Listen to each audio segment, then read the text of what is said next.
Lalu, ini mengamati pernyataan dari BI atau Bunda Sri Damayanti begitu ya, mengatakan atribut politik, atribut kampanye tentunya akan berdampak signifikan terhadap pertumbuhan ekonomi dan juga ekonomi UMKM saat nanti tahun politik di 2024. Tapi kita juga mengetahui bahwa yang namanya saat ini, yang mana juga banyak dari sisi teknologi yang berubah begitu ya, teknologi makin canggih, ada yang mengkampanyekan dengan sosial medianya ataupun bahkan dengan AI.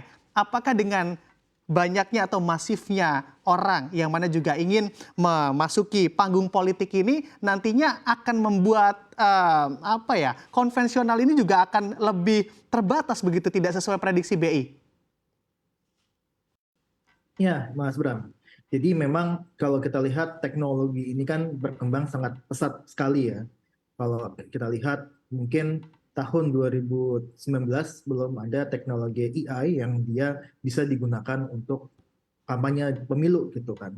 Nah, ini seiring dengan majunya teknologi, majunya zaman, AI ini kan bisa di beberapa sektor ekonomi gitu kan.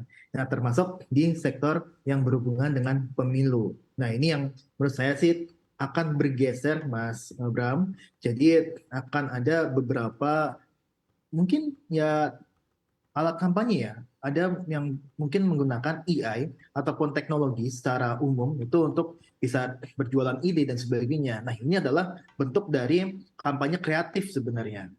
Nah, kampanye kreatif yang dimana ini didukung oleh beberapa hal, gitu kan. Salah satunya adalah masifnya penggunaan media sosial.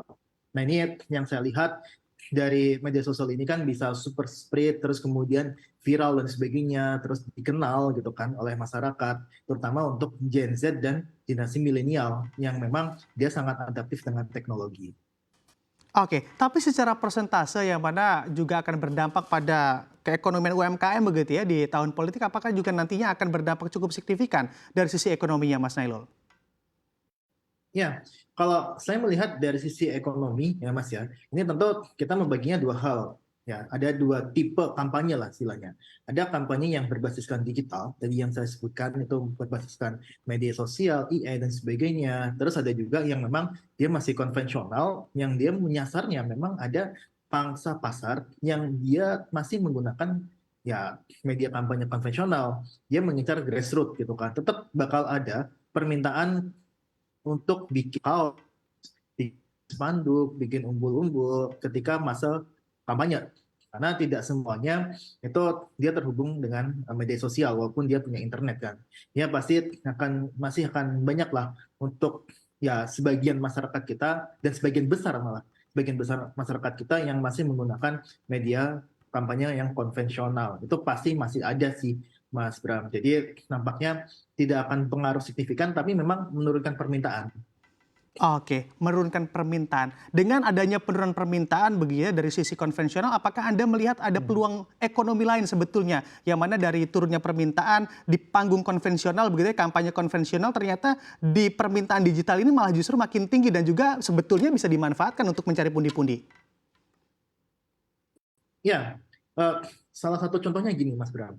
Jadi memang ada ya anak bangsa kita lah yang kreatif membuat AI itu untuk beberapa hal gitu kan. Misalkan ya untuk Pak Jokowi itu nyanyi Asmal Migrasi dan sebagainya itu kan pakai AI semua kan. Dan ini merupakan sesuatu yang kreatif dan itu bisa dimanfaatkan sebenarnya untuk sebagai ya alat mendulang cuan yang baru gitu kan. Terus kemudian ada juga big data yang saya rasa itu bisa ya bisa dibilang untuk menggait aspirasi masyarakat itu seperti apa, terutama yang di media sosial ya. Terus kemudian di media nasional juga big data itu nanti trennya apa nih untuk uh, bulan ini gitu kan. Nah ini bisa di machine learning dengan big data dan sebagainya itu untuk bisa dimanfaatkan oleh ya lembaga konsultan politik ataupun individu-individu yang dia memang bisa berusaha dan